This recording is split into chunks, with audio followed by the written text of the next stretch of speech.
D'abord, je voulais vous remercier d'être là. Comme je viens de vous le dire, en fait, c'est une des plus grandes salles que j'ai eu le plaisir d'animer depuis 2019. Je me présente rapidement. Je suis donc Philippe Corne, je suis hypnothérapeute installé à Ferney, donc ça tout le monde sait où c'est, et à Vulbens, c'est du côté Haute-Savoie.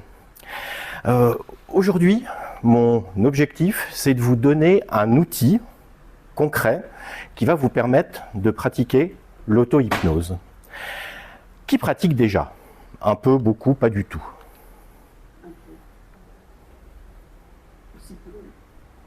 Bon, moi je vais partir, puisque vous savez en gros tout ce que c'est. Non, alors, en tout cas, ça va vous servir de base, donc vous n'hésitez pas à poser des questions. J'aimerais juste, comme on a un temps très court, que les questions soient générales. On ne fasse pas de cas particulier, s'il vous plaît. Après, quand j'aurai tout rangé, on pourra en rediscuter dans le couloir. Vous pourrez me payer un café à la boulangerie à côté, ce sera avec plaisir. Mais là, j'aimerais vraiment qu'on puisse voir l'ensemble de ce qui est prévu. Dans un second temps, donc que ce soit clair, c'est une conférence. Ça veut dire qu'on n'a pas le temps de pratiquer ensemble. Mais tout va dépendre du temps qui nous reste à la fin. Donc c'est une fin un peu à géométrie variable. Voilà. Le programme d'aujourd'hui, j'ai vraiment tout qui me fait défaut. Donc, y compris la souris. Bon, le sommaire. Ce qu'on va voir ensemble, d'abord, c'est une petite définition de ce qu'est l'hypnose.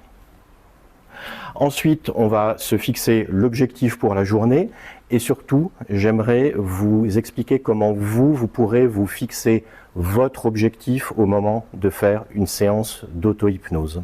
Parce que très souvent, on se dit, j'ai 20 minutes, j'ai envie de faire ça, et puis on s'allonge, on s'installe, et puis en fait, on se perd un petit peu en chemin, et souvent on se détend, ce qui est déjà bien, on fait un peu de relaxation, ce qui est très bien. Par contre, ça devient pas forcément une véritable séance d'auto-hypnose. Donc on va faire de la fixation d'objectifs et puis on va voir ensemble ce que sont les fusibles. Les fusibles, c'est un mot qui n'est pas très beau, mais qui est assez clair. En clair, on va se poser des protections. Les fusibles dans la vraie vie, c'est quoi? C'est ce qui encaisse les surcharges électriques. Là, c'est pas des surcharges électriques, ça pourra être des surcharges émotionnelles, ça pourra être diverses choses qui peuvent se passer pendant une séance d'hypnose. Et on va prendre les devants, on va définir ensemble un cadre de travail. Ensuite, il y aura le lieu de bien-être. Le lieu de bien-être, c'est clairement l'endroit où l'endroit imaginaire où vous allez réaliser votre séance d'auto-hypnose. Le chemin d'accès, j'ai appelé ça comme ça parce qu'on fait de l'initiation. En clair, c'est l'induction hypnotique, si on a envie d'utiliser un terme pour se donner des airs. Et puis, les ressources et les métaphores. Ça va être en fait les éléments clés qu'on va utiliser pour en fait faire notre travail hypnotique. Bonjour, bonjour, il vous reste des places? Ouais, impeccable. Ensuite, ce qui sera important, c'est ce que j'ai appelé le pont vers le futur. Le pont vers le futur, c'est une visualisation du résultat concrètement. Vous allez vous projeter sur l'objectif que vous voulez atteindre et voir ce que ça va déclencher comme effet dans votre vie, dans votre travail, bref, dans ce que vous aurez voulu travailler. Et enfin, le retour, ça veut dire, alors là aussi, en termes plus techniques, c'est la réassociation, ça veut dire le fait de la sortie d'hypnose pour revenir dans l'ici et le maintenant. Est-ce que le programme vous convient? Ouf. Alors on y va. Parmi les gens qui pratiquent un peu ou beaucoup, qui peut me dire ce que c'est que de l'hypnose? Conscience modifiée. Ouais. Très juste. Une ou deux choses en plus? C'est suggérer quelque chose aussi à l'esprit, au cerveau, quelque chose de différent. T'es déjà plus loin. C'est naturel. Ouais, voilà. C'est un autre point qui est très important. L'état d'hypnose, c'est un état qui est absolument naturel. C'est un état de conscience modifié que vous avez tous déjà connu, volontairement ou pas. Pour vous le résumer, l'état d'hypnose, c'est quand on est dans la lune. dans la Lune. Donc j'imagine que c'est arrivé, voilà, il y a plusieurs personnes qui acquiescent, donc ça on a tous su faire, ou plutôt on l'a fait sans le savoir souvent. C'est un état qui est connu et qui est utilisé depuis l'Antiquité, puisqu'en fait déjà dans la Grèce antique, les médecins pratiquaient ce qu'ils appelaient la médecine par les songes, puisque pour mémoire, Hypnos en grec c'était le dieu du sommeil, mais on va voir que ce n'est pas du sommeil en réalité. Et l'idée, c'est simplement, comme on l'a dit, de permettre à notre conscience de déconnecter un moment. En clair, de faire tomber les barrières mentales, les barrières de la logique, tout ce qui est croyances limitantes et obstacles qu'on peut se fabriquer ou s'imposer dans la journée. L'état d'hypnose, c'est quelque chose qu'on peut tout à fait mesurer avec un électroencéphalogramme. Fondamentalement, l'état d'hypnose, c'est une modification de l'activité électrique dans le cerveau. Et c'est tout. Donc, hélas, en tant qu'hypnothérapeute, je n'ai pas de pouvoir. Je ne peux pas faire des choses terribles. Parfois, j'aimerais bien, mais ça ne marche pas comme ça. L'état d'hypnose, si on fait un électroencéphalogramme, si on prend différents états, actuellement, vous et moi, on a ce genre d'ondes électriques-là dans notre esprit. C'est ce qu'on appelle des ondes bêta. Donc, nous sommes une salle remplie de bêta. Ça m'amuse aussi, merci. Vous avez, par exemple, un état dans lequel vous voyez que les ondes cérébrales sont très ralenties, c'est des ondes beaucoup plus lentes. L'état θ, c'est le sommeil où on rêve. C'est le sommeil paradoxal. Vous avez sans doute déjà vu ça dans des reportages. Vous savez, c'est là où on s'agite dans le lit, on a les yeux qui bougent très vite derrière les paupières. C'est le moment où on rêve. Là, vous avez des ondes encore beaucoup plus lentes. L'état delta, c'est le sommeil profond. En clair, on dort comme une bûche. Mais, ce qui va nous intéresser, vous voyez qu'il y a un état intermédiaire entre l'état bêta et l'état θ. Vous voyez que les ondes, c'est un peu la moyenne de celles d'avant et de celles d'après, et c'est l'état alpha, et c'est ça qui nous intéresse aujourd'hui. L'état alpha, c'est l'état d'hypnose. Ce qui va me permettre tout de suite de tordre le cou à une croyance fausse, c'est que l'état d'hypnose, tout le monde y a accès. À chaque fois que vous vous endormez pour arriver là, vous traversez l'état d'hypnose. À chaque fois que vous vous réveillez, vous retraversez l'état d'hypnose. À chaque fois que vous êtes au boulot, pendant une réunion qui ne vous intéresse pas, puis que vous bâillez aux corneilles, vous commencez à partir là-dedans. En principe, c'est là que votre chef vous dit « Et toi, t'en penses quoi ?» Et puis vous êtes « Oui, la même chose que toi. » Cet état alpha, là on l'a sur le petit schéma, on l'a bien détaillé, c'est bien séparé. Ce qu'il faut comprendre, c'est que ce n'est pas quelque chose de super stable. Pendant l'état d'hypnose, quand vous êtes en état alpha, il y a des moments où vous allez piquer un petit somme pendant quelques secondes, puis vous allez remonter vers l'état ordinaire de conscience et puis redescendre un peu. Quand vous êtes dans un cabinet avec un hypnothérapeute, c'est son job de vous tasser un petit peu là, puis pas que vous alliez trop là, puis pas trop là. Donc on est tout le temps en train d'ajuster les potentiomètres pendant la séance d'hypnose. Vous vous en rendez pas compte parce que vous êtes relax, les yeux fermés. Mais en fait, l'idée, c'est de continuer à naviguer dans cet entre-deux. Je crois que c'est une des meilleures définitions qu'on puisse donner aussi de l'hypnose. C'est un entre-deux entre l'état ordinaire et le sommeil. C'est ce que vous ressentez aussi, alors pas quand il y a le réveil matin qui vous propulse brutalement de là à là, mais quand vous sortez doucement d'une sieste par exemple, vous savez, il y a un moment où vous êtes un peu dans le gaz, où vous entendez du bruit dehors, puis vous vous dites c'est vraiment du bruit, c'est vraiment des oiseaux qui chantent, ou est-ce que je suis en train de rêver qu'il y a des oiseaux qui chantent? Voilà. Donc l'état d'hypnose, vous l'avez rencontré des dizaines de fois dans votre vie, sans le savoir. Ça se trouve ici. Ça veut dire que tout le monde est sujet à l'état d'hypnose, à une seule condition, c'est d'avoir un cerveau.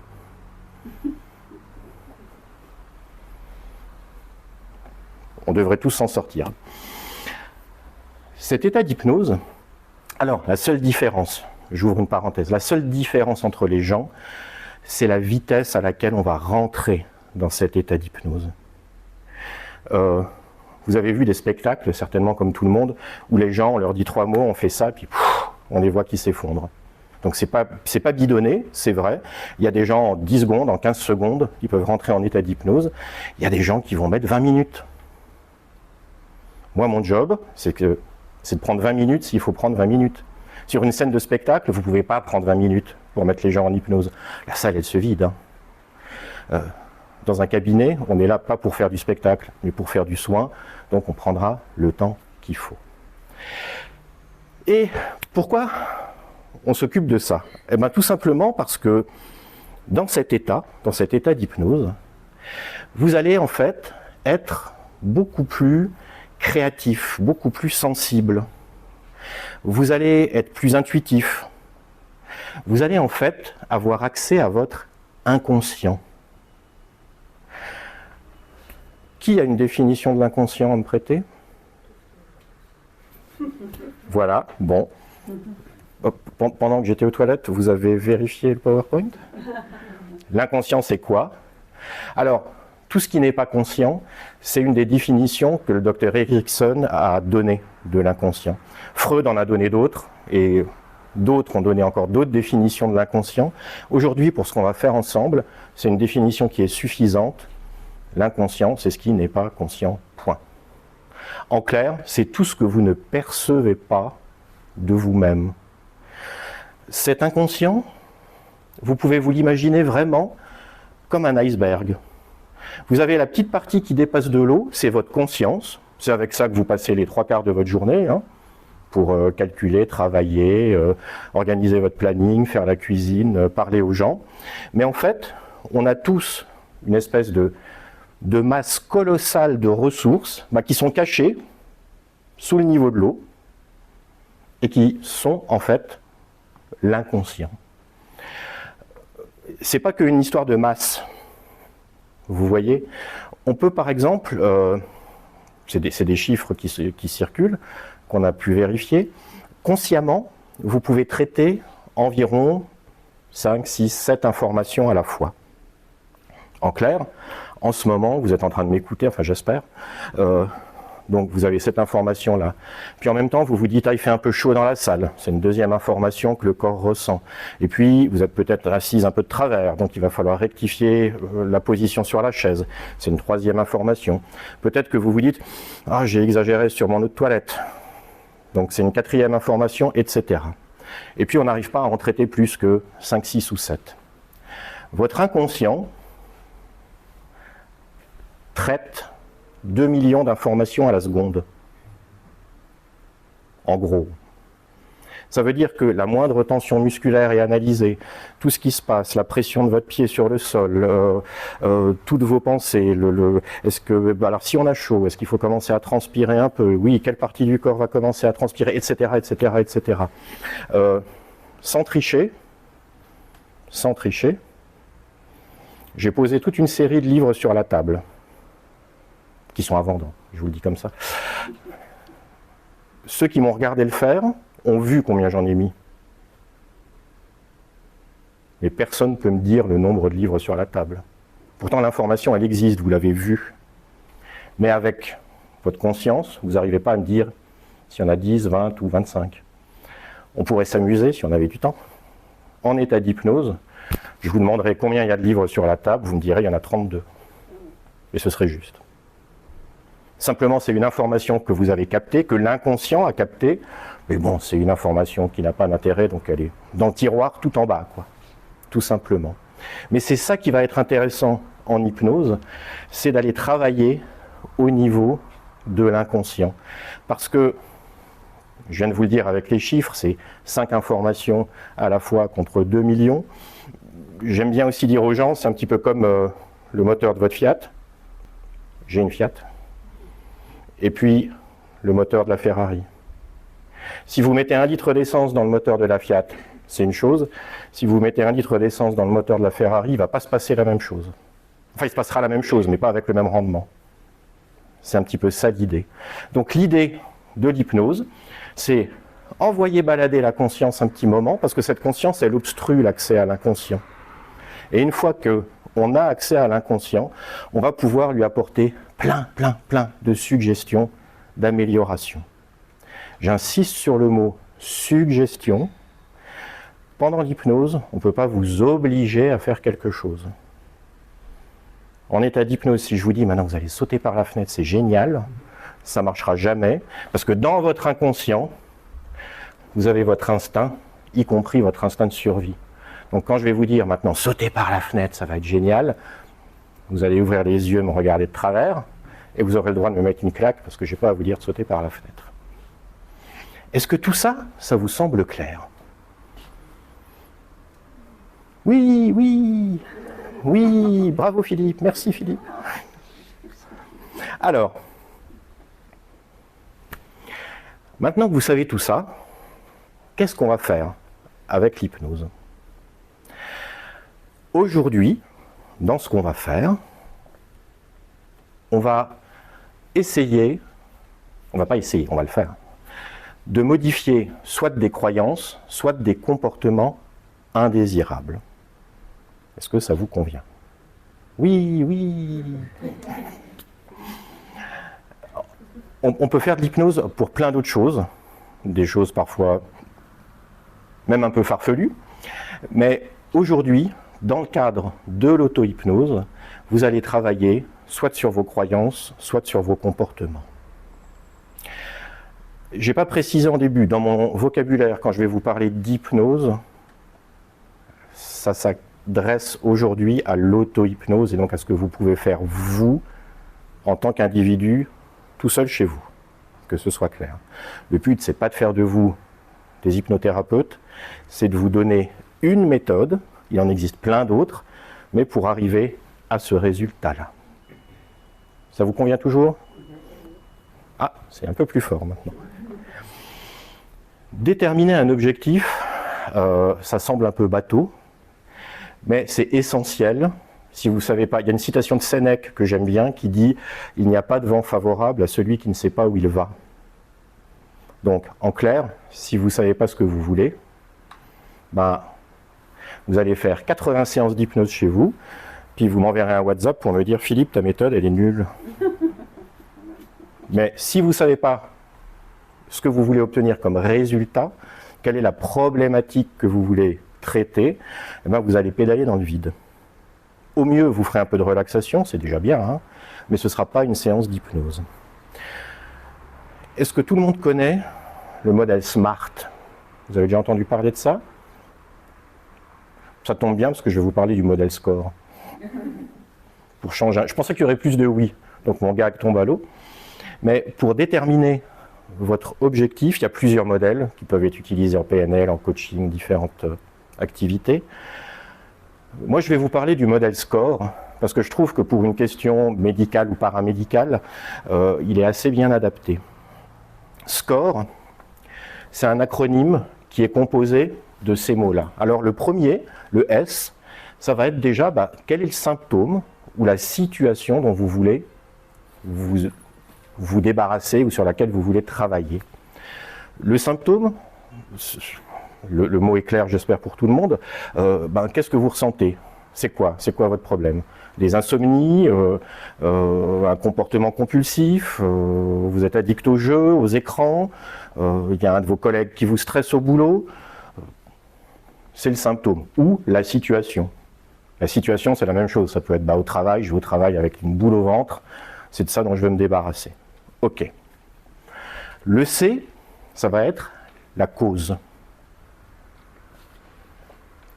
D'après vous, on est d'accord. Donc, on ne parle pas de diagnostic ou de choses comme ça. Dans votre ressenti, c'est quoi la cause de cette boule au ventre quand vous allez au travail? C'est quoi la cause de vos insomnies? C'est quoi la cause de votre timidité maladive quand vous devez présenter un PowerPoint? Pourquoi est-ce que vous êtes comme ça 2 jours avant? Peut-être que vous en trouvez, peut-être que vous n'en trouvez pas. Hein. Mais essayez d'établir une ou plusieurs causes. Donc, en fonction de ça, votre objectif, c'est quoi?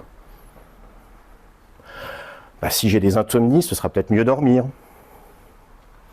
Si je vais avec une boule au ventre au travail, ben ce sera aller au travail, l'esprit léger. Et puis si j'ai établi des causes, peut-être que c'est parce qu'au travail, j'ai un collègue Jean-Claude qui me casse les pieds. Il me fait du rentre-dedans, ça me met mal à l'aise.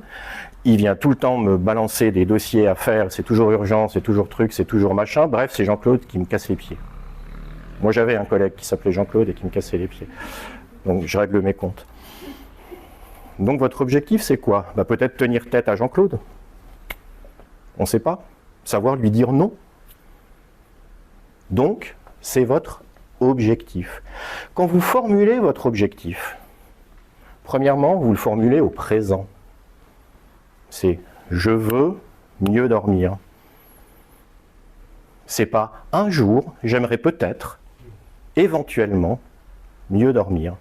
Parce que votre cerveau, notre cerveau à tous, il aime procrastiner, j'ai réussi à le dire. Donc ça veut dire que si vous lui dites « ah, un jour, mieux dormir », ouais, alors ce sera la prochaine fois. Donc, ce que vous voulez, c'est un ordre que vous allez donner à votre esprit. Je veux passer des bonnes nuits de sommeil. Je veux savoir dire non à Jean-Claude. Je veux arrêter de fumer. Et c'est pas je vais essayer d'arrêter de fumer. Parce que là aussi, le cerveau, c'est ah ouais, je vais essayer. Ouais. Un jour. Vous voyez? Donc, c'est au présent. Il faut que ce soit quantifiable. S'il te plaît. Est-ce que ça peut être mis aussi objectif au passé composé? Par exemple, j'ai mieux dormi. Tu vois, comme si l'action était réalisée. Ça, ce sera dans ta futurisation. Mais c'est juste, on va s'en servir. Absolument. Je disais donc, il faut que ce soit quantifiable. Alors, par exemple, si votre objectif, c'est de moins fumer, ça peut être passer de 10 cigarettes par jour à 3 cigarettes par jour. C'est quantifiable. Si vous voulez arrêter de fumer, eh ben c'est 0. Vous voyez la différence? Vous pouvez très bien vous dire, je veux être plus rentable au travail. Ou bien j'ai une activité d'auto-entrepreneur, j'ai une activité à côté, je veux gagner plus d'argent dans mon activité de macramé. Souriez pas, je connais quelqu'un qui le fait. Eh ben, il faut que je vende pour 300 € de macramé en plus par mois. C'est quantifiable, c'est un objectif quantifiable. Il faut que ce soit réaliste. Si vous voulez vendre 1 million d'euros de macramé en plus par mois, je vous le souhaite, mais est-ce que c'est réaliste? Peut-être pas. Et puis, votre objectif, il faut qu'il soit positif. Votre objectif, c'est pas « je souhaite que Jean-Claude meure dans d'atroces souffrances ». Que ce soit clair, c'est pas de la magie noire qu'on est en train de faire. Donc vous travaillez sur vous, sur votre objectif, et il faut que ce soit positif. C'est pas « je veux plus rien en avoir à faire de Jean-Claude ». C'est pas très joli. Donc vous allez vous mettre dans la tête, dans votre... Il y a un jugement. Oui, parce que positif dans ce cas-là, c'est jugement par rapport à ces normes de la société. C'est positif par rapport à ce que vous voulez transporter en vous. Dans votre esprit, vous voulez mettre des jolies choses ou des ordures? On dit comme ça, c'est clair, mais... C'est ça l'idée. Je veux passer des belles journées au travail. C'est pas je veux que Jean-Claude se fasse virer. Après, si par une coïncidence incroyable, oui, si par une coïncidence incroyable Jean-Claude se faisait virer, ben, vos journées elles deviendraient plus belles au boulot. Mais c'est pas. De toute façon, je peux le faire que par rapport à moi. Parce que moi Absolument. Absolument. Vous travaillez sur vous.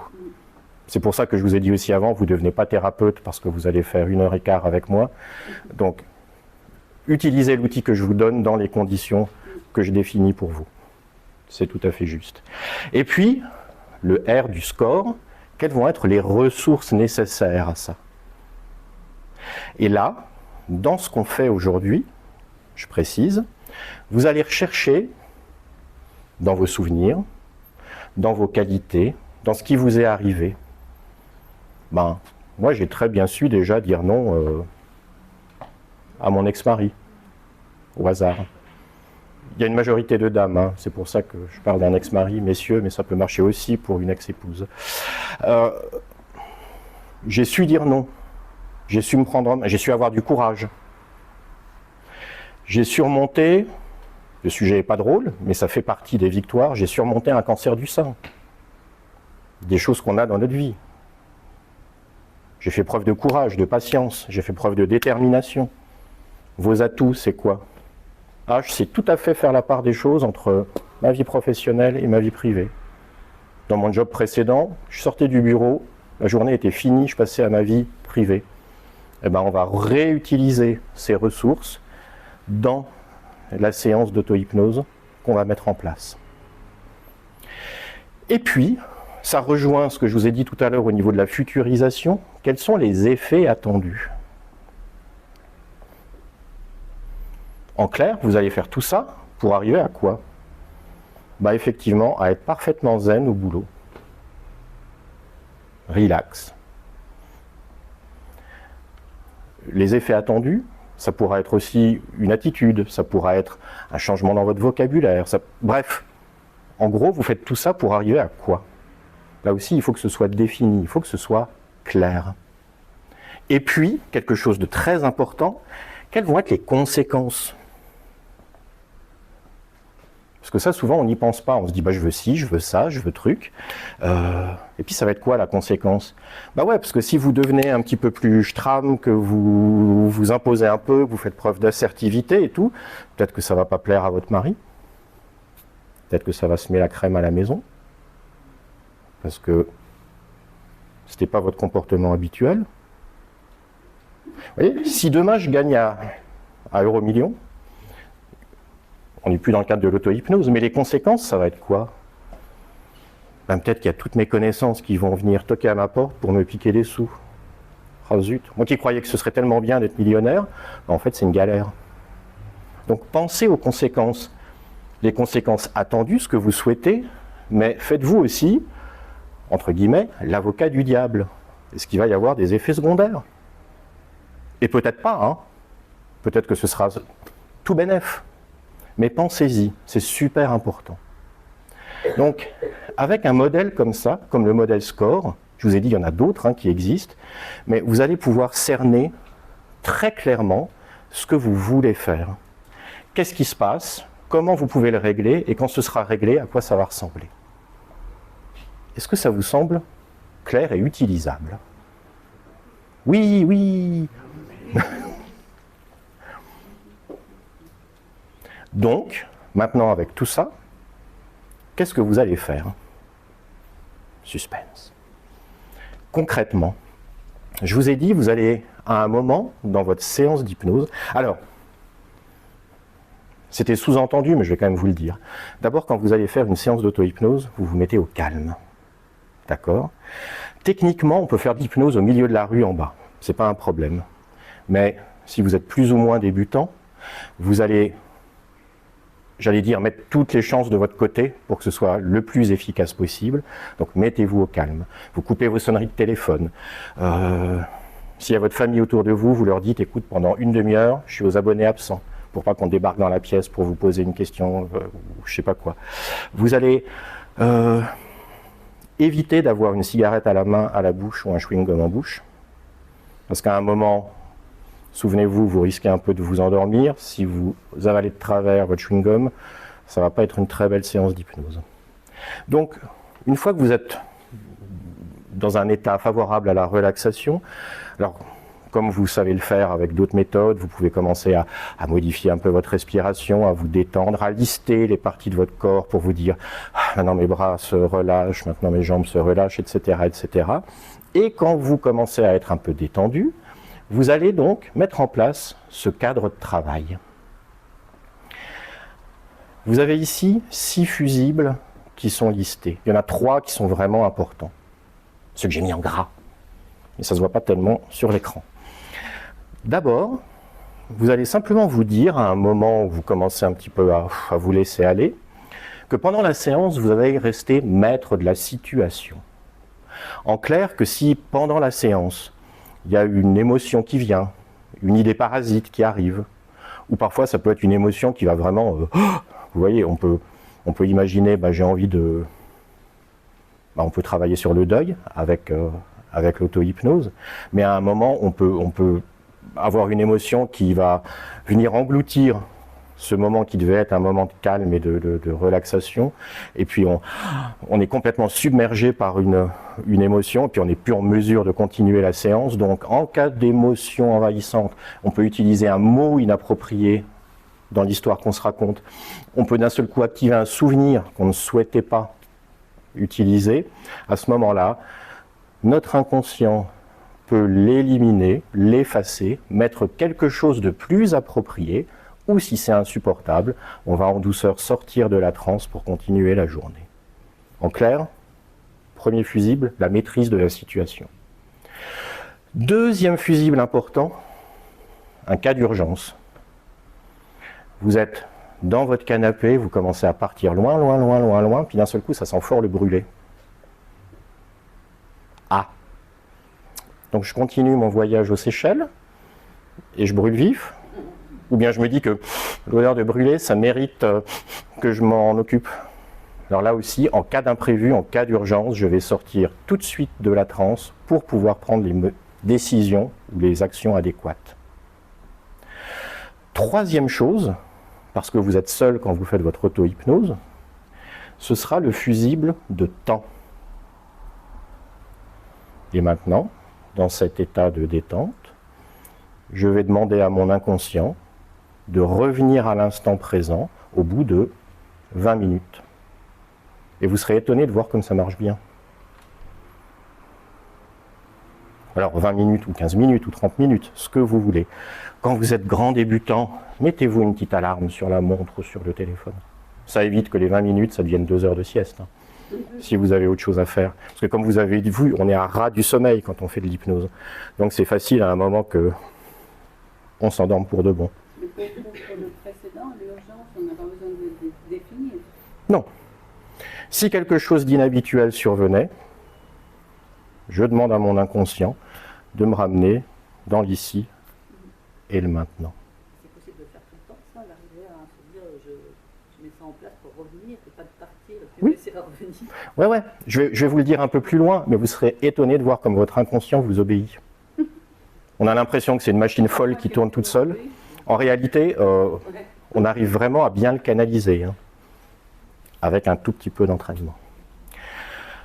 Les 3 autres fusibles, ce sera l'inconscient gardera de cette séance uniquement ce qui est bon et utile pour moi. Vous allez demander plein de choses, vous allez mettre tout un petit scénario en œuvre, et puis parfois on pense à un truc inutile ou à un truc qui finalement n'était pas si agréable que ça, mais notre inconscient, vous voyez déjà là on dit que notre inconscient va effacer ou modifier les choses, et au final, il gardera uniquement ce qui est bon pour vous. Ça peut être une phrase à mettre au début de votre séance ou tout à la fin. Si vous le mettez à la fin, ça s'appellera une suggestion post-hypnotique. Comme ça, j'ai l'impression de dire des mots savants. Vous avez aussi, comme fusible, j'allais dire un peu de deuxième catégorie, si je puis dire. Pendant la séance, j'invite mon inconscient à trouver et à installer des solutions à mon problème d'insomnie, de peur au travail, de consommation d'alcool exagérée ou des choses comme ça. Ça reprend tout le principe de ce que je vous ai montré sur la diapo précédente, mais c'est toujours bon de le rappeler. Parce que notre inconscient aussi, il aime bien qu'on lui répète un peu les choses. Et puis, ça aussi, c'est presque plus de la suggestion post-hypnotique. Mon inconscient pourra continuer à mettre en place ses solutions dans les moments adéquats, dans les jours et les semaines à venir. C'est une phrase qui est aussi intéressante. Si pendant la séance, vous sentez qu'il y a d'un seul coup une émotion qui est en train de monter, qui est un peu trop présente et qui risque un peu de vous faire dérailler, vous pouvez aussi vous dire à ce moment-là, mais ça c'est pendant la séance, que votre inconscient va libérer cette émotion dans les jours et les semaines qui viennent, dans des moments appropriés. Souvent, une émotion qui explose pendant une séance d'auto-hypnose, moi je vous dirais c'est bien. Moi j'aime bien voir les gens en larmes dans mon fauteuil, pas par sadisme, mais parce que je me dis, waouh, ils sont en train de tout dégager, quoi. Par contre, pour la personne, c'est pas forcément très agréable.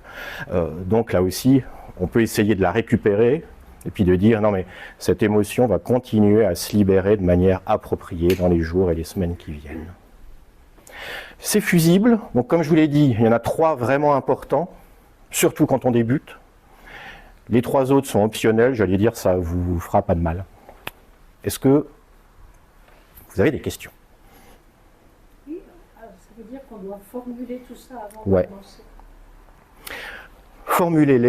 Formulez-les, c'est bizarre comme phrase. C'est vraiment un ordre conscient que vous donnez à votre inconscient. Vous lui fixez des barrières. On va travailler comme ça, comme ça, comme ça, comme ça. Et il va obéir. Quand vous l'aurez fait 3 ou 4 fois, ça veut dire que ce soit clair, faire de l'auto-hypnose, c'est rare qu'en une séance de 15 minutes, vous régliez un problème qui a 15 ans. Parfois, ça marche. Parfois, coup de bol, vous êtes tombé exactement, vous avez touché au cœur de la cible, et parfois, vous réglez un problème vieux de 20 ans en 20 minutes. Mais le plus souvent, il faudra répéter. Donc, une fois que vous l'avez fait 3 ou 4 fois, vous aurez juste besoin de vous dire, maintenant, je vais réactiver mes fusibles habituels. Et votre inconscient, il comprend de quoi vous parlez. C'est tout bon? Merci. Ensuite, vous allez définir votre lieu de bien-être. En clair, c'est l'endroit où dans votre tête, la séance d'hypnose va se dérouler. C'est une image qui me correspond assez, moi ça me convient, mais d'une manière générale, vous allez choisir un endroit sûr et agréable pour vous ressourcer. Il y aura autant de lieux de bien-être qu'il y a de personnes sur Terre. Ça peut être tout et n'importe quoi. Vous pouvez imaginer que vous allez vous isoler dans une forteresse avec des remparts, et puis dans les remparts, il y a un château, puis dans le château, il y a une tour. Donc en clair, vous allez mettre 15 épaisseurs de murailles pour vous asseoir dans un fauteuil et dire, là, au moins, on me fiche la paix. Et je vais faire ma séance d'hypnose. Et puis ça peut être tout simple, ça peut être votre canapé habituel. Et quand on fait de l'hypnose, on n'a pas de limite. Débridez votre imagination. Vous voulez flotter sur un nuage? Flottez sur un nuage. Vous voulez être dans une clairière entourée de licornes? De quelle couleur les licornes? Vous voyez, allez-y à fond. Ça peut être une plage, ça peut être une clairière, ça peut être votre terrasse, ça peut être votre lieu de vacances habituel, n'importe quoi, un endroit où vous êtes bien, au calme, et où vous pouvez vous laisser aller. C'est tout. C'est pas trop compliqué. Je demande quand même s'il y a des questions. Il a toujours le même endroit ou suivant l'état d'esprit où on est? Je viens de vous dire, laissez libre cours à votre imagination. Vous pouvez changer à chaque fois. C'est ça. Vous êtes dans un palace au 1er étage, au 2e étage, la fois d'après au 3e étage, dans la suite présidentielle, dans la suite Napoléon, dans la suite... Non, comme vous voulez. Savoir s'il fallait une routine, que ce soit toujours le même ou Non. si c'est suivant l'instant. Non. Et d'une manière générale, même si c'est pour un même problème, n'hésitez pas à changer votre séance d'auto-hypnose. Moi j'ai un monsieur, on avait discuté ensemble d'une séance d'auto-hypnose, maintenant ça doit faire 6 mois qu'il fait tout le temps la même séance d'auto-hypnose. Ça lui convient. Moi je lui ai dit, mais vous n'avez pas envie de changer d'endroit, changer de truc? Il dit, non, non, non, non, non, c'est très bien comme ça. Parfait. Lui il va dans un temple qui représente son intérieur à lui, où il bricole des modifications. Bon, bah apparemment il a beaucoup de choses à bricoler, quoi. Il peut être sur une plage, il peut parler à un de vos ancêtres, projetez-vous au Moyen-Âge et puis soyez un souverain dans un château, soyez un pharaon en Égypte, soyez qui vous voulez. Parlez à qui vous voulez, interagissez comme vous le voulez. Il n'y a pas, tout ce que, comme je vous ai dit, faites des choses positives. N'allez pas dans le passé tuer les gens. Mais effectivement, c'est une bonne question. C'est nos limites. D'autres questions? Est-ce qu'on est forcément seul ou est-ce qu'on peut avoir imaginer qu'on est avec notre Tout dépend de l'interaction que vous allez avoir avec eux. Si c'est positif pour eux, si c'est négatif pour eux. Moi, je préférerais, au stade où on est aujourd'hui ensemble, de vous dire, allez-y seul. Ça veut dire que vous pouvez rencontrer des gens, parler à des gens, à des animaux, à des créatures fabuleuses, mais que vous ne connaissez pas. On prend juste le doudou. On prend le doudou, par exemple, exactement. Maintenant, par contre, vous pouvez faire une séance d'hypnose. Par exemple, si vous êtes en deuil, si vous avez encore des choses à dire à votre papa ou à votre maman qui sont décédés, vous pouvez par exemple dire maintenant je m'assois dans un salon et puis d'un seul coup, par la porte du fond, c'est ma maman qui vient. Et puis vous lui parlez, vous lui dites des choses. Alors là, préparez-vous la boîte de mouchoirs, hein. Mais c'est super efficace. Là aussi, soyez positif. Même si vous avez des reproches à faire à la personne, formulez vraiment ce que vous avez à dire de manière très douce. Même si ça a été quelqu'un d'horrible, mais vous y allez avec du respect, avec de la douceur, avec de la modération. Dites ce que vous avez à dire, mais calculez bien la manière. Encore des questions? Ben oui, sur cet exemple-là, c'est mieux, c'est pas franchement contradictif de le faire tout seul.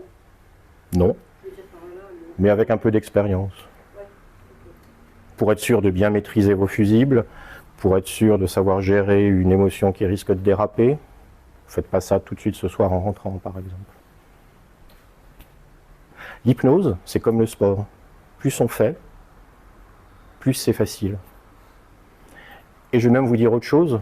Si vous pratiquez régulièrement, vous aurez un moment envie de balancer tout ce que je vous ai expliqué aujourd'hui. Et ce jour-là, je serai super content pour vous, parce que ça veut dire que vous avez trouvé votre façon de faire. Ça, c'est comme la cuisine, hein. Au début, on suit les recettes. Puis un jour, quand on a 20 ans de cuisine dans les pattes, on se dit, non, je vais aller acheter ça, ça, ça, puis je sais ce que j'aurai dans l'assiette à la fin de la journée. C'est pareil avec l'hypnose. Et c'est pas nécessaire de faire 20 ans d'hypnose pour y arriver. Parce que je vous dis 20 ans de cuisine.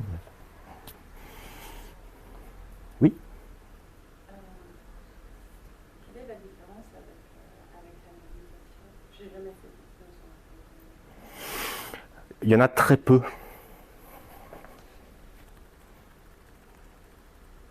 Très souvent, quand vous êtes en état d'hypnose, vous êtes là. Après, ça va dépendre de ce que vous allez vouloir faire pendant votre méditation. Est-ce que votre méditation, ça va être quelque chose de guidé ou de pas guidé? Est-ce que dans votre méditation, vous voulez descendre au fond de vous-même ou au contraire partir en expansion pour vous connecter à la nature, à l'univers, à la planète, à ce que vous voulez? Ça dépend un petit peu de ce que vous faites, mais très souvent, les gens qui méditent font de l'hypnose, ou vice-versa, les gens qui font de l'hypnose méditent. Pardon? On est au même endroit. Je veux dire. Très souvent. Alors, ce schéma n'est pas complet. Il y a d'autres endroits où certains méditants arrivent. Par exemple, il y a des ondes gamma. Alors, il n'y a pas que Hulk, hein. Ouais, ça, il faut connaître l'histoire. Parce que c'est des radiations gamma qui l'ont transformé en monstre. Bon, bref. Donc, notre cerveau, il a aussi des ondes gamma qui sont une espèce d'hyper-excitabilité. Et certains méditants arrivent dans cet état-là.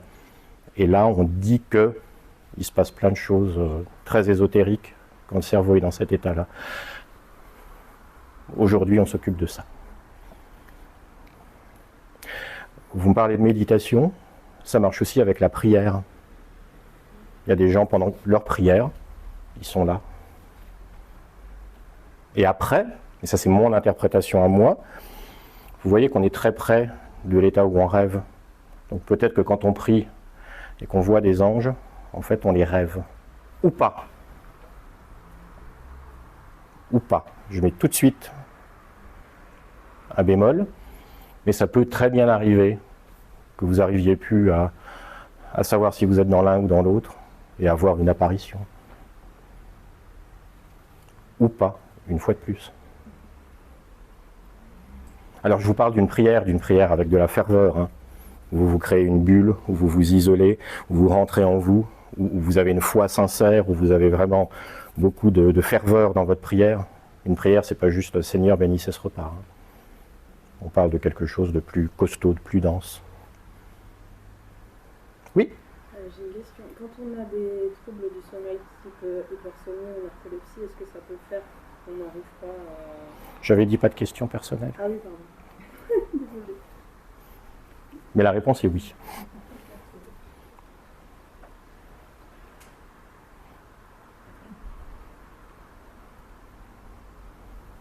Donc après le lieu de bien-être, donc là on est toujours OK pour ça, comment on y va? J'ai appelé ça le chemin d'accès. En clair, c'est l'induction hypnotique. Ça veut dire comment vous allez rentrer en état d'hypnose. Vous avez vu sur le dessin de l'électroencéphalogramme que l'état d'hypnose, c'est pas quelque chose de très spectaculaire, hein. C'est juste le fait d'être dans la lune. Donc j'aimerais aussi tout de suite vous sortir de l'esprit toute idée de performance, d'exploit, de profondeur de transe. Alors oui, pour certains problèmes très particuliers, on va travailler la profondeur de transe. Il y a des états qui sont très rigolos, qu'on appelle des états de coma hypnotique, mais qui ne sont pas du coma. C'est un abus de langage, hein, que ce soit clair. Et vous savez, c'est ces états d'hypnose où vous pouvez foutre des claques à la personne, puis elle ne bouge pas, quoi. Bon, ça ne sert pas à ça, hein. C'est un exemple.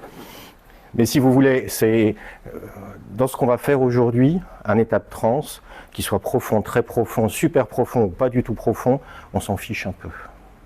L'idée, comme on l'a dit, c'est d'être un peu dans l'entre-deux, dans le gaz, et c'est suffisant pour avoir déjà beaucoup de résultats. Ce chemin d'accès, on a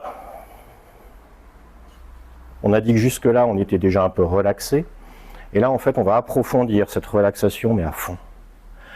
On va se raconter une histoire qui va être reposante, répétitive, et vous avez vu, j'ai même mis ennuyeuse. Ça veut dire que l'idée, souvenez-vous, c'est que notre conscience, elle décroche. Alors, pour décrocher, notre cerveau, on va lui casser les pieds, jusqu'à ce qu'il n'en puisse plus, puis il dit, bon, allez, moi je vais faire autre chose, hein, salut. Exemple, on va faire un compte à rebours depuis 99, 98, 97, 96, puis j'arriverai jamais à zéro, hein. Je vais dire, au bout de 80, soit vous quittez la pièce, soit effectivement vous piquez du nez et on n'en parle plus. Mais c'est ça l'idée. Donc, vous trouverez ça écrit dans aucun bouquin, mais moi je vous le dis, le but c'est d'enfumer votre esprit. En gros, c'est ça. Alors pour le faire, tout est valable. Vous allez vous raconter une histoire, alors le grand classique, c'est l'escalier. Le grand classique, c'est maintenant je vais descendre un escalier de 10 marches, ou 12, ou 15, ou 30, comme vous voulez. Alors je descends la première marche, et je commence déjà à sentir un calme qui se développe en moi. Puis quand je descends la deuxième marche, mes épaules se relâchent, et toutes les tensions disparaissent. Donc vous imaginez qu'au bout de 10 marches, votre cerveau, il en a ras-le-bol, quoi. Mais vous allez lui égrener comme ça une histoire, un compte à rebours. Vous allez le balader, vous voyez là, un petit chemin de forêt.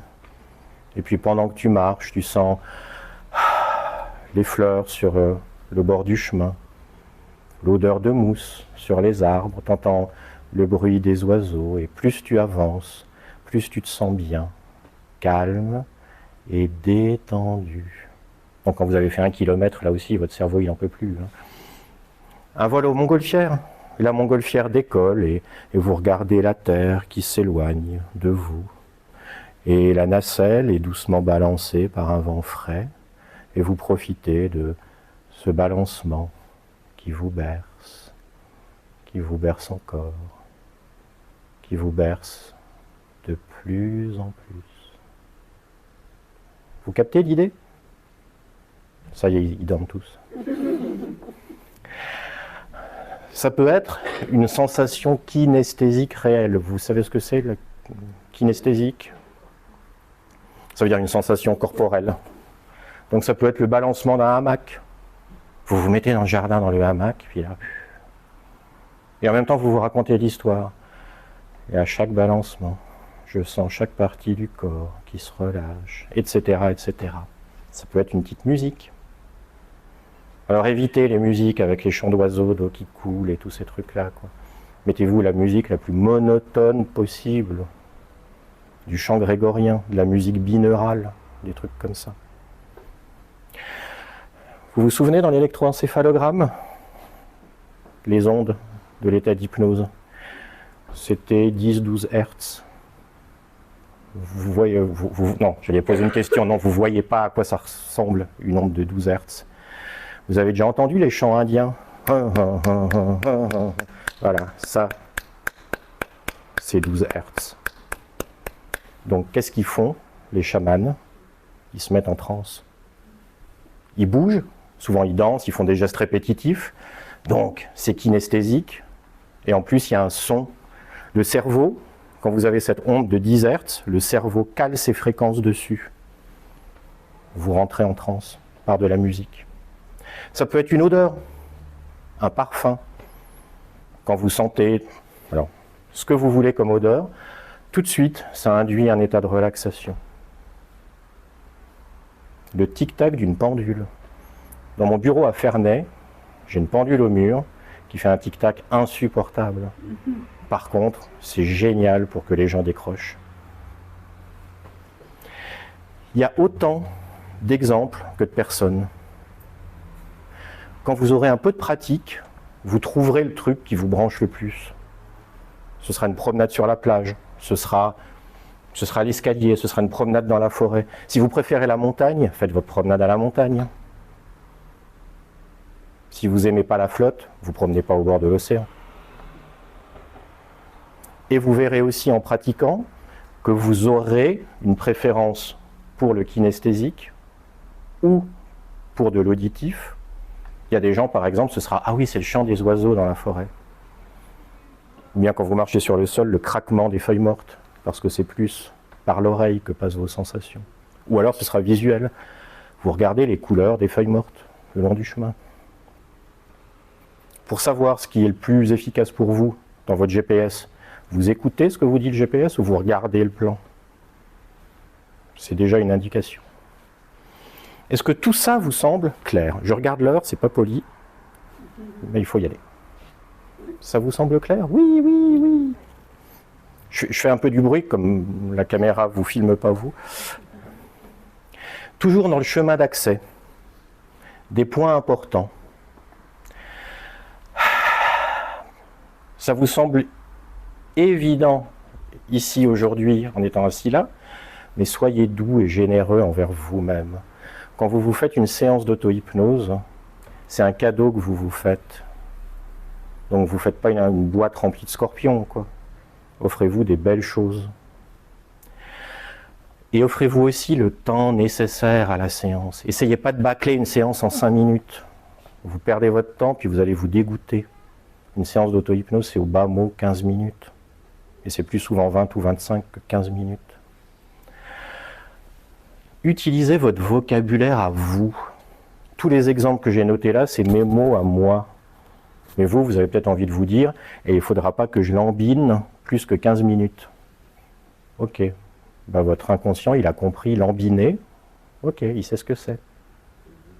Moi, dans mon cabinet, je ne peux pas vous dire, et on lambine pas, hein, mes mères? On est d'accord? Donc, utilisez vos mots à vous. Et utilisez toujours un vocabulaire qui tourne autour de la détente, de la relaxation, du sommeil. Vous avez vu que vous n'êtes pas en train de dormir pendant une séance d'hypnose. Par contre, c'est un langage que votre cerveau comprend. Si vous lui dites maintenant, on va se relaxer, on va dormir profondément, on sait qu'on ne veut pas dormir, mais votre cerveau il comprend, ah oui, c'est comme dormir, donc ça veut dire que je peux y aller, quoi. C'est ça l'idée. Mettez de la lenteur, du bien-être, de la douceur. Et maintenant, avec la prochaine marche, je vais sentir tout mon corps qui se relâche et je suis tellement bien, calme et détendu. Vous voyez le rythme auquel ça va? C'est très lent, c'est très mou, c'est très gentil. Et vous mettez partout, partout, des petits papillons, des fleurs, des jolis parfums, de la décoration. Comme je vous l'ai dit au début, laissez libre cours à votre imagination. Ah non, finalement, je ne veux pas une clairière remplie de licornes, je veux une clairière remplie de lutins. Donc, vous prenez le catalogue, alors lutin du Père Noël, lutin des pays celtes, lutin... Et mettez ce que vous voulez. Et puis un truc important, j'ai mis une dame qui parle à un gamin parce que vous considérez que votre inconscient, c'est un enfant de 6 ans à qui vous allez parler. Ça veut dire aussi utiliser des mots simples. Commencez pas à parler de la transversalité des écosystèmes au niveau du surmoi dans votre inconscient, parce que ça, votre cerveau, il est largué. Parlez avec des mots simples. Et vraiment, parlez en douceur, comme quand vous parlez à un petit que vous aimeriez endormir. Notre inconscient, il a 6 ans. Et c'est aussi pour ça qu'il est joueur. C'est pour ça qu'il nous obéit. C'est pour ça qu'il a de l'imagination. Raconter une histoire de licorne à votre inconscient, il est heureux. Parce que c'est un gamin de 6 ans. J'aime pas ce mot-là parce qu'on vous le sert à toutes les sauces, mais lâchez prise. Laissez-vous aller. La liste de courses, ce sera pour une autre fois. L'heure à laquelle vous devez aller chercher les gamins au poney, ce sera après la séance d'auto-hypnose. Donc vraiment, restez à ce que vous faites, lâchez prise et offrez-vous un moment de détente, de détente positif et régénérant. Ça veut dire que vous laissez votre culpabilité dehors, vous laissez votre stress dehors, et même si vous voulez travailler sur votre stress, il n'est pas avec vous dans la pièce pendant que vous faites votre séance d'auto-hypnose. Est-ce que tout ça vous semble clair aussi? Good. Oui. Est-ce que tu conseilles d'être allongé ou assis pour faire une séance? Plutôt bien assis, parce que allongé, tu risques de t'endormir. Tout simplement. Par contre, alors, ne lésine pas sur la qualité du fauteuil, du repose-pied, des coussins, de tout ce qui va avec, quoi. Le petit plaid pour être au chaud, tout. C'est un des points de départ, être confortablement installé. Alors je vous dis, de l'hypnose, on peut faire ça debout ici au milieu de la pièce. Mais payez-vous un moment de luxe. Vous voulez dire quelque chose? Savoir si de se dire de ne pas s'endormir, ça peut être un physique? Oui aussi, absolument. Très juste. D'ailleurs, je le rajouterai. Je vais copier sur vous. Oui? Pardon. Dites-moi. C'est vraiment important de ne pas utiliser des phrases du style je ne suis pas en danger, je n'ai pas peur, plutôt que d'utiliser Alors, je suis en sécurité, on dit que l'inconscient ne comprend pas la négation. la négation, ouais. Mais, Parce que finalement, ce qui reste, c'est la notion de danger. ouais, voilà. Donc faites pas ça. Ouais, faut pas Choisissez les mots. D'accord. Vous voyez, c'est l'exemple bateau, mais qui est juste, c'est je ne veux pas arrêter, je ne veux plus fumer. Oui. Donc vous enlevez la négation, je veux fumer. Donc votre inconscient comprend exactement l'inverse de ce que vous voulez lui dire. Donc soyez, là aussi c'est pour ça que j'ai installé la notion de positif. Donc ne parlez pas de danger, parlez de vous êtes inatteignable.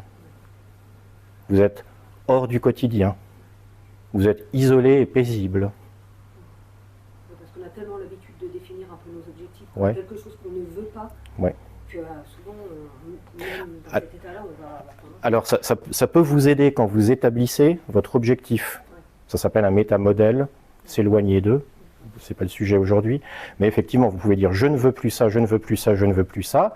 Ça, c'est quand vous allez réfléchir à votre objectif. Mais après, vous devez le formuler en positif.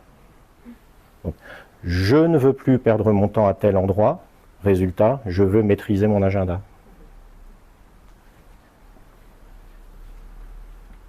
On continue. C'est la diapo où j'ai écrit le moins de choses, mais c'est le truc le plus important de la journée. Souvenez-vous, on a parlé dans le modèle SCORE des ressources que vous allez utiliser. C'est là que vous allez les placer. Donc, vous êtes un peu détendu, vous avez mis vos fusibles, le chemin, jusqu'à votre lieu de ressourcement. Et maintenant, vous allez, dans cet endroit, commencer à faire le travail hypnotique lui-même. Jusque-là, vous êtes dans un état de détente, assez sympa, assez profond, c'est super. Mais, si vous vous arrêtez à ça, vous serez reposé, mais il ne se passera rien de plus. C'est ça la partie vraiment active de la séance d'hypnose, où vous allez modifier vos pensées ou vos comportements, comme on l'a vu tout au début. Alors vous pouvez tout à fait commencer d'abord à vous énoncer le problème. Depuis quelque temps, je ne passe pas des bonnes nuits. J'ai du mal à m'endormir, je rumine des problèmes. Mais, par le passé, j'ai eu plein d'expériences difficiles. Et même dans ces cas-là, je savais m'endormir en faisant la part des choses. Pendant mon divorce, la situation était super pénible. Mais le soir, j'arrivais à laisser toutes ces pensées-là sur le seuil de ma chambre. Donc là, on est déjà dans une métaphore. On laisse les choses sur le seuil de la chambre.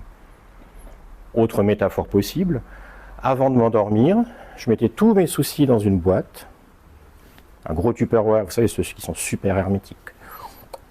Et ça restait là jusqu'au lendemain et je pouvais m'endormir sans souci. On reprend l'histoire de Jean-Claude. Jean-Claude qui me submerge de boulot. J'en peux plus. Attention, la métaphore arrive.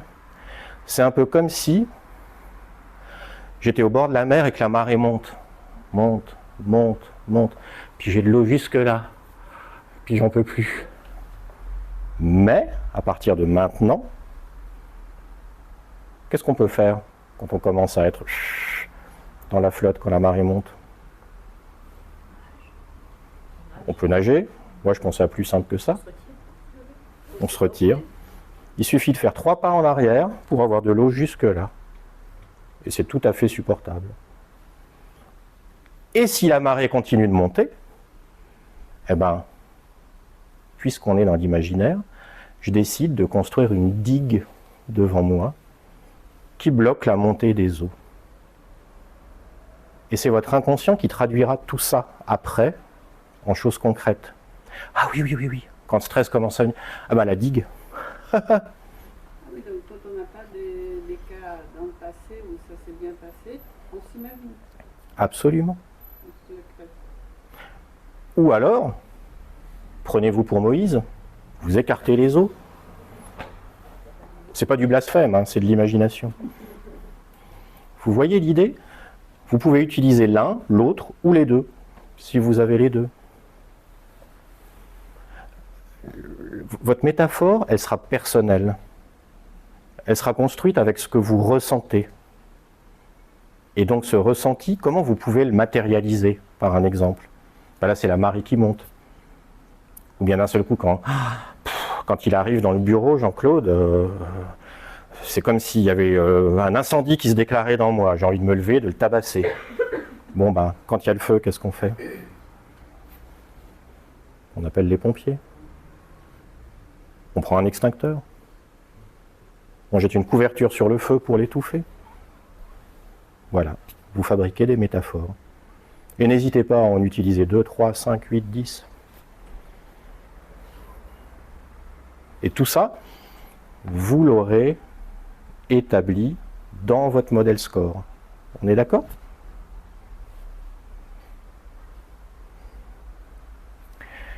Sur le papier, c'est super simple. Vous verrez qu'au début, vous allez pédaler un peu. Mais une fois de plus, utilisez vos mots à vous. Faites avec les choses que vous connaissez. Vous n'êtes pas familier de la marée qui monte, parce que vous allez en Méditerranée, puis pas en Atlantique en vacances. Ah oui, la marée, j'ai jamais vu à quoi ça ressemble quand ça monte. Bon, vous avez déjà fait chauffer du lait dans une casserole? Et ben, d'un seul coup, pour pas que le lait déborde, on fait quoi? Ben, on baisse le feu. Voilà, c'est une autre métaphore. Et c'est un gars qui fait pas la cuisine qui vous le dit. Vous voyez? Donc, là, c'est la partie très imagination. Et puis c'est la licorne qui vient vous chercher sur la plage, puis vous sautez sur son dos, puis la marée elle monte, mais la licorne elle se taille. C'est une autre métaphore. Si vous aimez les licornes, ça vous parle toujours? Oui, oui, oui, Philippe. Bravo Philippe, c'est super. Et, une fois que vous avez fait le plein de vos ressources et de vos métaphores, vous allez vous projeter dans le résultat. Et à partir de maintenant, parce que je sais contrôler la marée, parce que je sais éteindre le feu, ben mes journées au boulot, elles vont être très détendues. Et quand Jean-Claude débarque, j'aurai plus envie d'assassiner qui que ce soit. Simplement, je pourrais lui dire non, lui dire d'attendre son tour, ou lui dire de poser ça là, et puis que je m'en occuperai demain. En clair, vous vous projetez dans le futur. Alors là, que ce soit clair, avant je vous ai dit, laissez libre cours à votre imagination. Mettez-y des licornes, des elfes, tout ce que vous voulez. Là, c'est une réalité qu'il s'agit d'imaginer. Donc on n'est plus dans le délire, dans le fantasme, vous voyez. C'est concrètement, je veux ça. Et décrivez ce que vous ressentez. Et maintenant, vous vous souvenez au début, je vais au travail avec une boule au ventre. Ben maintenant, la boule, elle n'est plus là. Je vais au travail, l'esprit libre, le cœur léger.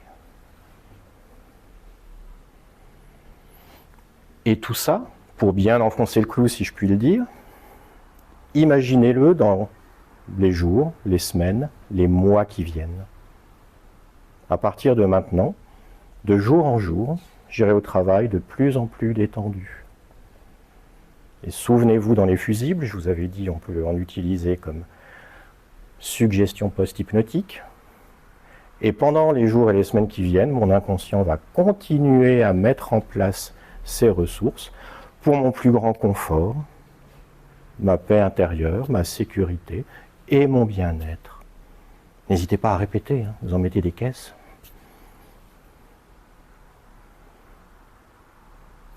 C'est super important parce que là aussi, notre cerveau, il ne fait pas la différence entre ce qui est vrai et ce qui est faux. Ça a l'air bizarre dit comme ça, mais si maintenant, vous avez entendu parler des neurones miroirs? Ouais. Bon, il y a 2 personnes qui me disent oui, alors on oublie ça. Oubliez l'idée des neurones miroirs. Bref, mais si vous voulez, quand vous allez visualiser quelque chose, votre cerveau, il croit que c'est vrai. Si je vous mets maintenant une diapo où il y a une grosse migale dessus, pleine de poils, il y a plein de gens qui vont faire oh! Pourtant c'est une image sur un écran. Mais votre cerveau, pour lui, c'est les mêmes zones qui vont s'activer, si vous faites une IRM, c'est les mêmes zones du cerveau qui s'activent si je vous montre une vraie migale dans un bocal ou si je vous montre une photo. Après, si la migale, elle se taille du bocal, là, il se passe d'autres choses dans notre cerveau. C'est normal, c'est plus la même situation. Mais par exemple, si vous pensez à votre chéri, c'est la même zone qui s'active que s'il est vraiment devant vous. Ou si elle est devant vous. Donc, le fait de futuriser, ça dit à votre cerveau, maintenant c'est comme ça. Et pour votre cerveau, c'est vrai. Pensez-y. C'est pour ça que remplissez-vous la tête avec des belles histoires, même dans la vie de tous les jours. Vous dites pas que « Ah, je vais aller à cet entretien d'embauche, mais ça va être nul, je vais tout merder, je vais bafouiller, ça va pas aller. » Dites-vous « Non, non, je vais y aller parce que je veux ce boulot, puis ça va bien se passer, puis le gars qui va me poser des questions, bah, je saurai répondre, et puis voilà, quoi. » Au moins, vous êtes préparé dans le bon sens, avec des choses positives. Si vous vous dites que c'est un entretien qui va se passer une catastrophe, ben, vous sabotez votre journée d'avance. Bon, c'est un autre sujet. Est-ce que le pont vers le futur, ça vous semble clair? C'est facile, hein. C'est simplement, en fait, vous racontez l'histoire que vous voulez obtenir au moment, avant de sortir de l'état d'hypnose. Et le dernier point, eh ben justement, c'est la piste d'atterrissage. Vous avez fait tout un voyage dans votre lieu sûr, vous avez emprunté un chemin pour y aller, alors un escalier, un hamac, une montgolfière, vous avez flotté sur un nuage, sur un bateau, sur ce que vous voulez. Eh ben, pour revenir dans l'état ordinaire de conscience, vous refaites le chemin inverse. Vous avez descendu un escalier de 10 marches, vous remontez l'escalier de 10 marches. Ou peut-être qu'il n'y en a plus que 3. c'est possible aussi. Vous allez simplement vous dire, maintenant, avec toutes ces nouvelles ressources en moi, je vais me rediriger vers l'escalier par lequel je suis arrivé. Et puis en remontant chaque marche, je vais reprendre un peu plus conscience de mon corps, de la pièce autour de moi. En arrivant sur l'avant-dernière marche, je vais prendre une grande inspiration, me remplir d'énergie. Et en arrivant tout en haut de l'escalier, je vais ouvrir les yeux et revenir ici et maintenant. Sortez pas brutalement d'hypnose, parce que vous savez, c'est un petit peu comme quand on sort d'une sieste au mauvais moment, où on est un peu vaseux après, un peu glauque, on n'est pas en forme. Là, c'est pareil. Faites simplement un retour en douceur. Faites un compte à rebours. Je vais compter de 3 à 1. Avec 3, je reprends conscience de tout mon corps dans le fauteuil. Avec 2, je sens une grande vague d'énergie monter en moi. Et avec 3, je vais revenir en douceur dans l'ici et le maintenant. Tout simplement. Essayez de remercier votre inconscient et votre conscient pour leur participation. Une fois de plus, vous parlez à un enfant. Remerciez-le d'avoir joué le jeu. Merci d'avoir collaboré, d'avoir mis en place tous ces éléments qui vont me permettre d'aller mieux dans les jours qui viennent, etc., etc. Et n'hésitez pas à répéter. Je vous l'ai dit tout à l'heure, si vous avez super bien bossé, vous arrivez à régler votre problème en 15 minutes chrono, je vous le souhaite, mais ça n'arrive pas souvent, donc refaites des séances. C'est pas la peine d'en faire 3 par jour. Si vous en faites 1 ou 2 par semaine, c'est vraiment bien. Vous pouvez varier, ou reprendre la même si elle vous a plu. Moi j'allais dire, amusez-vous. Ça ne vous coûte rien, à part 20 minutes de votre temps. Rajoutez des éléments, changez les endroits, affinez les émotions, affinez le décor autour de vous. Vous arrivez dans un très beau temple. Ok. La fois d'après, vous dites « Ah, j'arrive dans un très beau temple. Il y a de l'encens qui brûle. Cette odeur enivrante m'aide à me relaxer encore plus. »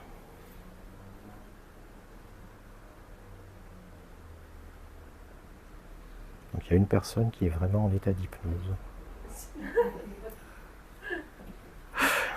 Est-ce que le retour, ça vous semble clair? Là aussi, vous adaptez à tout ce que vous voulez en durée. Si votre escalier, comme je vous l'ai dit, il avait 10 marches en descendant, il peut en avoir que 3 ou il en aura 25. Peu importe.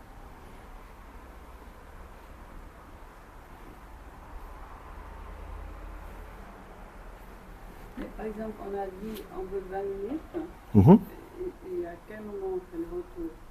Quand vous avez fini de vous raconter votre histoire, quand vous avez mis en place vos ressources, quand vous vous êtes récité toutes vos métaphores, quand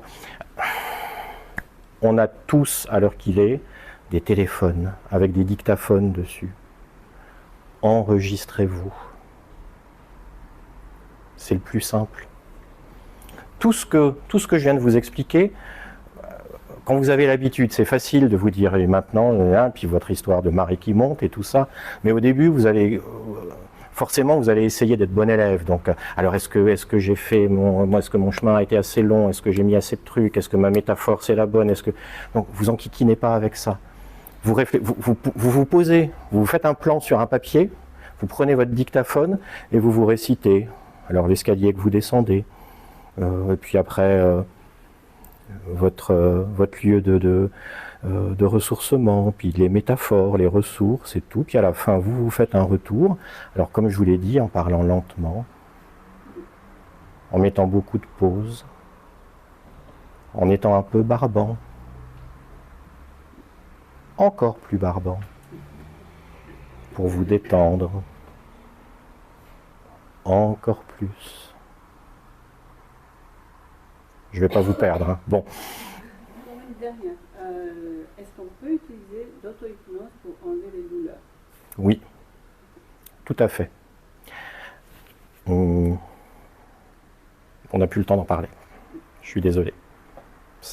On est pile poil à l'heure, à la minute près. Vous avez écrit un livre, j'espère.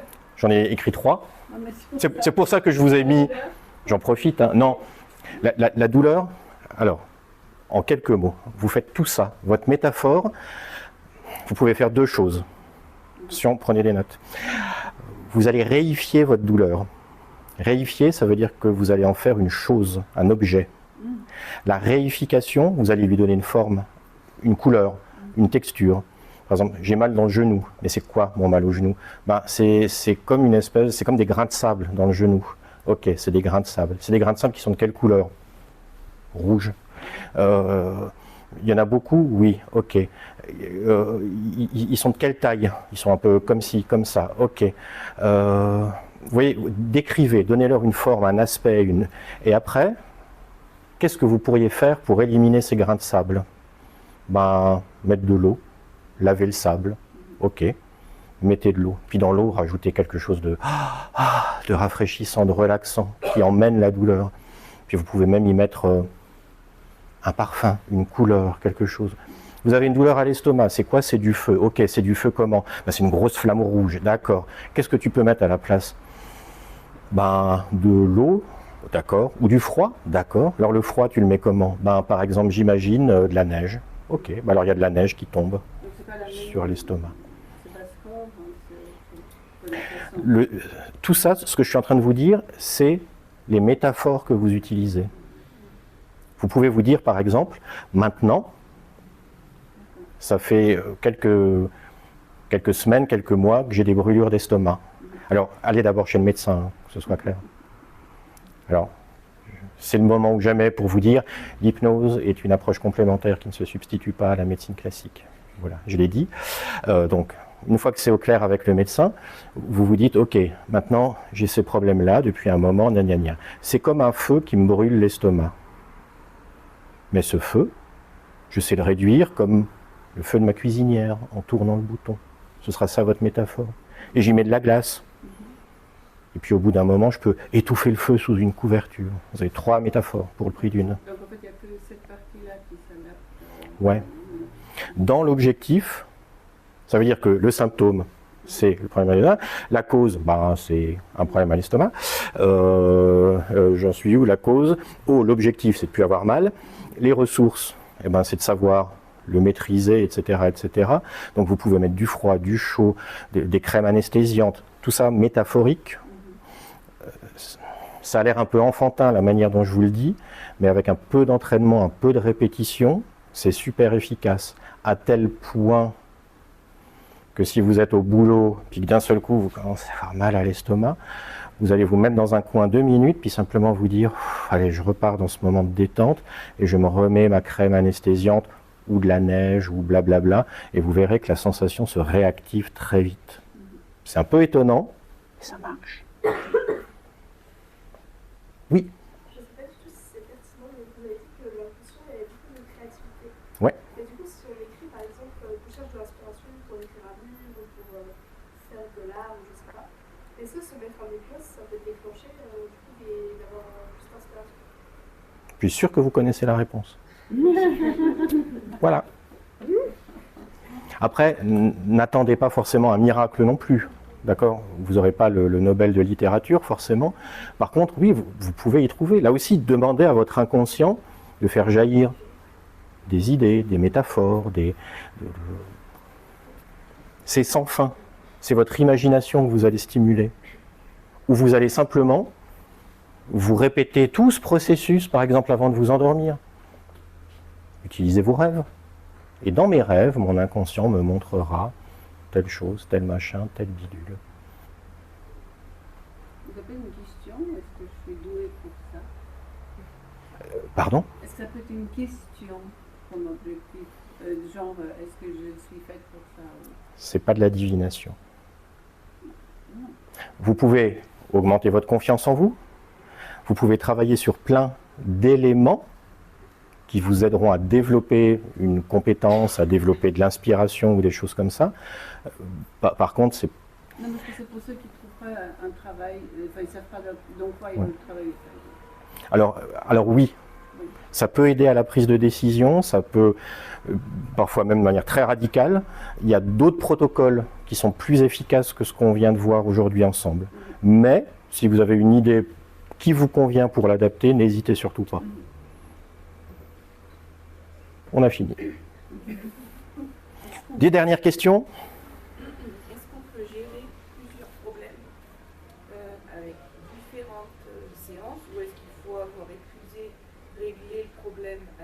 X séances avant de passer à un autre problème. Comme vous voulez. Le cerveau ne va pas s'en mêler. Non. C'est faites avec votre inspiration du moment. Et puis quand vous en aurez marre de traiter un sujet, passez au prochain. Puis après, vous reviendrez finir l'autre. C'est un peu comme le buffet à gogo. On peut avoir un objectif avec deux traits de personnalité. J'ai pas compris, On pardon. peut avoir l'objectif Oui. qui est axé sur deux traits de personnalité. Non, faites un truc à la fois. On va pas faire en même temps et l'arrêt du tabac, et l'amincissement, et les angoisses, et les... Non, non, un problème à la fois. C'est une reprogrammation du cerveau Oui, clairement. avec le côté positif. Ouais. Et le travail dans l'inconscient. Transmuter le négatif pour qu'il devienne positif. Pas obligatoirement. Vous pouvez aussi simplement empiler des ressources. Finalement, parce que je suis beau, intelligent, sympa, drôle, et machin, et bidule. Tout ce qui vous passe par la tête est correct, tant que ça respecte les critères de qualité, de présent, de positif, de choses comme ça. L'aspect utopique, parce qu'en fait, oui, Votre objectif, il n'est pas utopique, il est concret. Par contre, vous pouvez l'atteindre par toutes les fantaisies qui vous plairont. Parce qu'on est dans la métaphore, on est dans l'inconscient. Votre inconscient, il va traduire ce que vous lui racontez. Un des intérêts de l'hypnose, c'est qu'on n'attaque pas un problème de face. On le contourne.